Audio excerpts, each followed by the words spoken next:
Hello, this is Tara. I am here for Under 30 Changemakers, a group of misfits ranging from all types: activists, nomads, hackers, every single type of millennial under the sun. So I am here today with a little presentation. It won't take too long. So, what's next for Under 30 Changemakers? I have been working for a few months now on trying to get things together, like events for Under 30 Changemakers. Some of you may have noticed that we've been really pushing out the meetups recently. There is a reason for that. I'm going to go over that. And we have been looking to expand globally. So we have enough members now that certain areas have now been meeting up, and we can now push for in-person interaction and what I am now going to be talking to you guys about. So there are three objectives, for the next 3 months, meaning like when the new year starts. So this one is really important. This one mostly is speaking to social entrepreneurship. I know that we've had quite a few debates about this in the past few weeks. What does it mean to be a social entrepreneur rather than just an entrepreneur? And why does there have to be an adjective in front of it rather than just being the noun? Well, this goes a little bit more into how social entrepreneurship has been run since its conception. Social entrepreneurship speaks to the more conscious capitalism version of how to do business. And that has always looked at a global level or an overreaching level where you go into different communities and you kind of assume what their problems are while going in. And then if you're doing it right, you're using human-centered design maybe and speaking to the people who are living there and getting to know what it is. But from my experience, local community, if you're living in that community and you've maybe grown up in it or you've been there for a while and you know the people, you are much more likely to get problems solved rather than just going into another community and perhaps assuming that you know those problems in the first place. So social innovation, this is how it's always been done: people, planet, profits. I want people to be, so meetups are meant to go out and meet the people who are local to you. I want local community to also be tackling those problems. So people, this is our main value in Under 30 Changemakers. I really try to put people first in everything I do, and I really hope that that maybe comes out in Under 30 Changemakers, because I think that this is of the utmost importance. And then local community, and then profits. I do want to create profitable revenue streams for Under 30 Changemakers so that all of you can be benefiting from your good work. So like I said, local people know local issues best. I really do believe this, and I think that it can definitely flip social innovation on its head and start tackling problems effectively and quickly and sustainably. So we have the peer group right now. The peer group happened last night. Unfortunately, I wasn't able to make it, but this was really the reason why I wanted to start Under 30 Changemakers in the first place. We all at some point in our lives have experienced loneliness. We've experienced what it's like to not be understood. I, for one, have definitely experienced this, especially right before I started Under 30 Changemakers. So if anyone doesn't know my backstory, I was graduated early. I stayed in my house before I was able to turn 18, and because my parents weren't, oh yeah, entrepreneurship, that's great, like I totally get what you're doing, I stayed in my house for a year.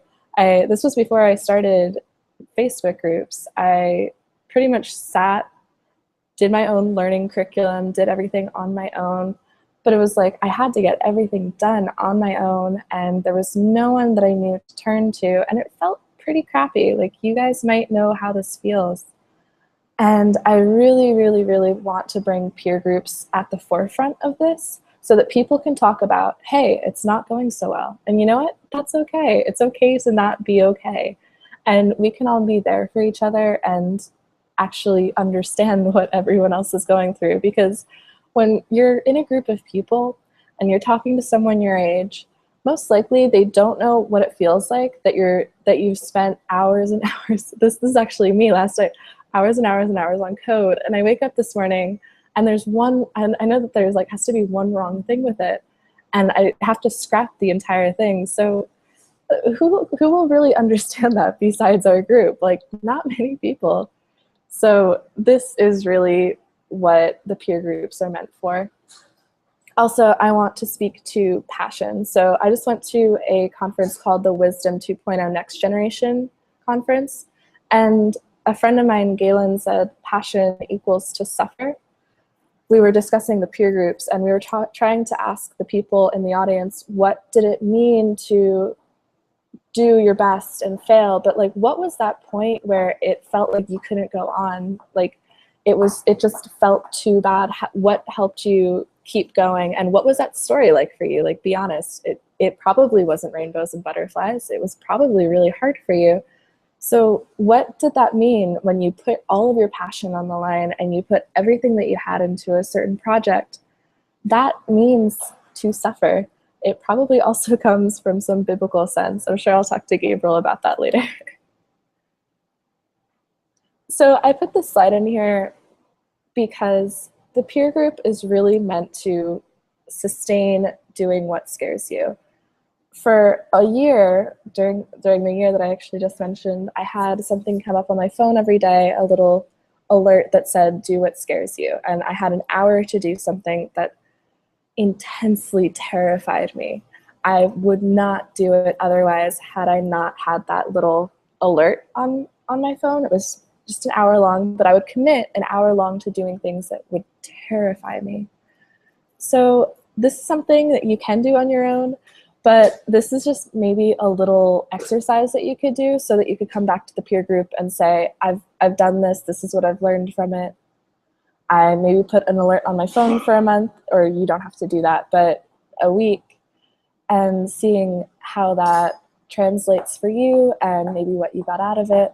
And then also having people who understand what you're doing, that it's that edge work when you know that you're on the cusp of fear and you're just about to make a breakthrough and you're so terrified. We get that, and we know what that feels like, and we want to be there for you for that. So this one I kept a little vague for a reason. It says better together, and this is mostly speaking to an event that I want to put together. I really want an event that focuses on courage, that focuses on what does it mean to put yourself on the line every day. And we all do this in some respect, but put yourself on the line, and maybe it will work, maybe it won't work, but be together, not just, oh, I'm going to email this person and then that's it. Like, it was really scary, it's done. I mean, like, some serious deep dive stuff. Fear is not just the things that we do, it is also the things that we look into ourselves and see, for better or for worse, is the truth. So I would really, really, really, really like to put an event together for sometime in the winter and then also sometime in the summer for all of us to get together and talk about what it is that we're afraid of, and talk about how we can together go not in spite of, but maybe because of that fear. Because that fear shows us that we know that we're on the right path, and we know that we can keep going, because not only do we have people who can support us, but we also just know that it's the right thing to do. So this is that slide. And the last one was, this is our logo for the meetup groups and for the social innovation course. So if anyone wants to join those with me, that would be great. So right now, let me just touch on those meetup groups a little bit more. Right now we have Boston, New York, and DC. And those meetup groups are going to be focusing on local, like I said before, local issues with the local people in that community. And how they're going to do that is first we're going to put together a case study. I'm going to be doing this in New York City. Right now it's looking like we're going to go into food systems, and we're going to be working alongside the existing social enterprises that are in that area. So New York City, we're going to put together some sort of problem. So we're going to be looking at, Michael Gaziorek actually helped me with this yesterday, so if he's watching this, shout out to him. But we're going to be looking at the holes in those communities and what problems are they not solving, and then collectively figure out a way to solve them. So a meetup doesn't have to just be, hey, here's my business card, you know, let's meet up later, maybe for coffee, you know, kind of build a friendship, maybe just forget about you. But honestly, I think friendships are really built around shared experiences, and I really want this to be a memorable shared experience of tackling meaningful issues in your local community. I know I've said that a lot, so I'll stop saying it. But if you've tuned in for this, thank you so much for your time. And let me hear any questions on the hashtag U30Change chat that will be going on tonight on Twitter. So I will talk to you then. Bye.